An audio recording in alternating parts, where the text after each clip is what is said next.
Capítulo 27. Segundo gênero de revelações ou manifestação de segredos ocultos. Como podem servir a união divina e em que podem estorvá-la? Quanto pode o demônio enganar as almas neste ponto? O segundo gênero de revelações é a manifestação de segredos e de mistérios ocultos. Pode ser de duas espécies. Primeiro, acerca do que é Deus em si mesmo. Aqui se encerra a revelação do mistério da Santíssima Trindade e unidade de Deus. Segundo, acerca do que é Deus considerado em suas obras. Nesta segunda espécie se incluem todos os outros artigos da nossa Santa Fé católica e todas as proposições que deles decorrem explicitamente. Nestas proposições se encerram numerosíssimas revelações, promessas e ameaças divinas, passadas ou futuras, relacionadas com a fé. Podem ser também incluídos nesta mesma espécie os fatos particulares que apraz a Deus revelar, seja a respeito do universo em geral, seja em particular, de reinos, províncias, estados, famílias e indivíduos. A Sagrada Escritura nos fornece exemplos em grande número desta dupla espécie de revelação, sobretudo nos profetas. Não desejo deter-me para citá-las aqui por serem tão conhecidas e manifestas. Digo apenas que Deus se serve de muitos meios para transmiti-las. Ora emprega palavras, sinais, figuras, imagens e semelhanças, ora usa conjuntamente de palavras e símbolos. Tudo isso vemos nos profetas, especialmente no Apocalipse, onde não só se encontram essas duas espécies de revelações, mas também os diversos modos que aqui vamos expondo. Estas revelações incluídas na segunda espécie, Deus as concede ainda em nossos dias a quem Ele quer. Costuma revelar a certas pessoas quantos dias lhe restam de vida, os trabalhos a sofrer, o que deve acontecer com tal ou tal indivíduo, tal ou tal reino, etc. Como sói também descobrir ao Espírito as verdades doutrinárias encerradas nos mistérios de nossa fé. No entanto, não podemos propriamente dar o nome de revelação a essas luzes interiores, pois se trata de verdades já conhecidas.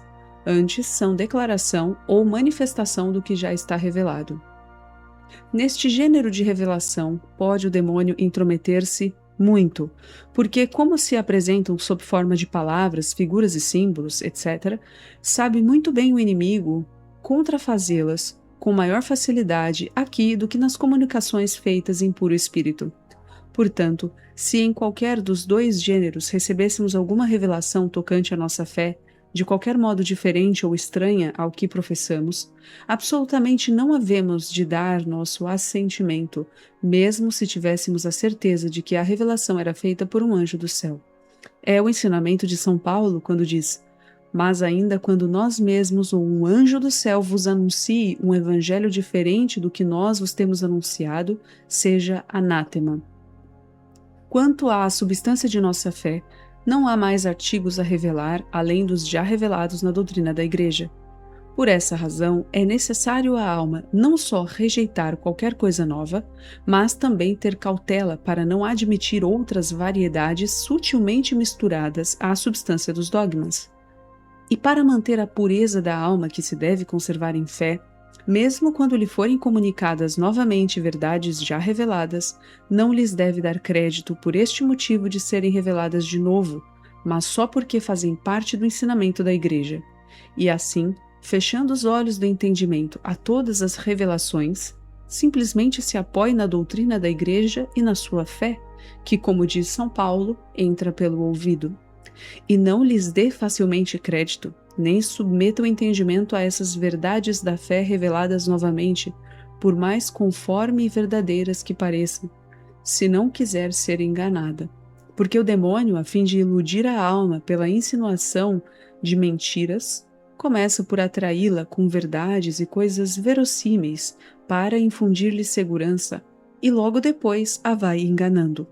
Faz como quem cose o couro, que primeiro introduz a cerda rija e logo atrás vem o fio frouxo que não poderia entrar se não fosse precedido pela cerda.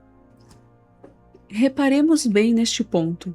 Mesmo não havendo perigo algum de cair na ilusão, É sempre preferível não desejar a inteligência de verdades claras com referências à fé, a fim de conservar-lhe o mérito em sua pureza e integridade, e também para chegar, através desta noite do entendimento, à sublime luz da união divina.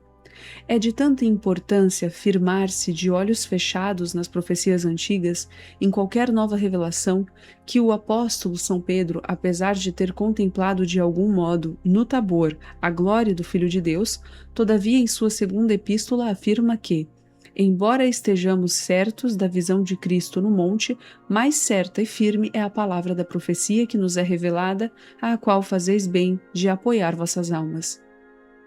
Se é verdade, pelas razões já enumeradas, que se devem fechar os olhos às revelações novas acerca das proposições da fé, quão mais necessário ainda será não admitir nem dar crédito a outras revelações de coisas diferentes. O demônio nestas se intromete tanto que tenho por impossível deixar de enganar muito a alma que não as despreza. Tão grande é a aparência de verdade e segurança nelas posta pelo inimigo, porque reúne tamanhas semelhanças e conveniências para acreditá-las, imprimindo-as tão fixamente no sentido e na imaginação, que deixa a alma certíssima de que se hão de realizar.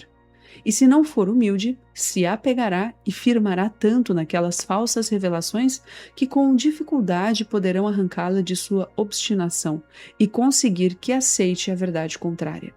Assim, a alma pura, simples, cauta e humilde, com tanta força e cuidado há de resistir às revelações e outras visões, como às mais perigosas tentações.